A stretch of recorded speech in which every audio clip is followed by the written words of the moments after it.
Baitzaren gibeletik Jaizkibel mendiaren izenetik omen dator Aitzaren gibela, Aitzaren arrokaren atzekaldeko mendia edo kontrazio hortatik. Nik 4 ibilbide egin ditut, ibilbide luzeak, ibilbide horiek San Pedrotik aterata itsasmutur desberdinetara egindakoak dira, eta bakoitzetik paisai mota, ingurune mota bat ekarri dut zeramikara.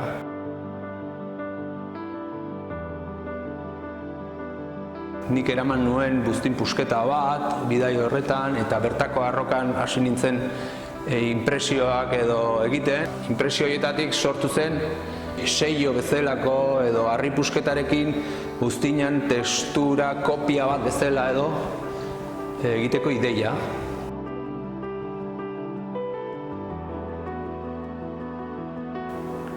Geologiak ematen dizkigun textura, kolore eta esango genuke mintzaira plastiko desberdinak badaude. Bidea eginez ikusi daitezkeen horietatik multzo bana 8 egin ditut eta guztiak bat egiten dute. Pieza, paisai horiek ekartzen dizkigu zeramikara. Hemen ere beste jolas bat dago eta tornoan, barruan, buztino orea, nola prestatua dagoen eta gero zilindro altxatzerakoan hor tornoak berak bere buelta horietan marrazkiak eta sortzen ditu nire eskutik eskapu edo berak bakarrik. Hor badago suertea edo zoria edo hor badago tornoak jartzen duen beste puntu bat.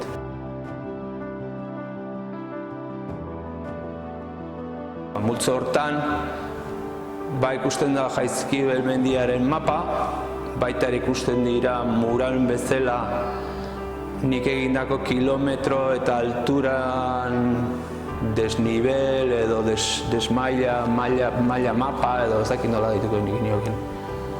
Hor badago beste zeramikan munduan dago jaudenentzat beste jolas bat, zuria eta beltzaren artean, temperatura desberdinetako buztinen artean, hor badago buztin bat besteari eusten diona eta beste hori bestearen barruan urtu egiten da. Eta hor beste jolas batzuk ere daude zuria eta beltzaren artean.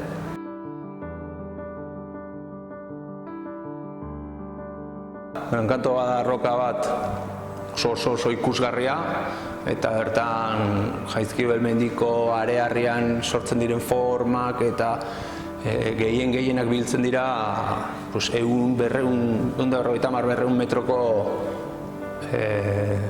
arroka higatu ireki batean museoko pareta bat balitz bezala. Eta hortikan ideia batetik tira beste multzo bat ekartzen dut.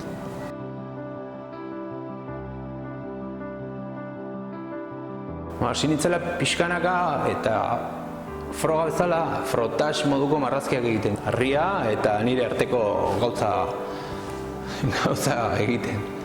Eta handik sortu zen beste mintzaira artistiko niretzako potentea.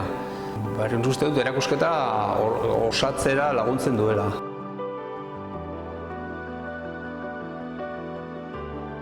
Urrutien dagoena, San Pedrotik urrutien dagoena, Erentzin muturra eta bertan beste formazio oso desberdinak eta sortzen dira.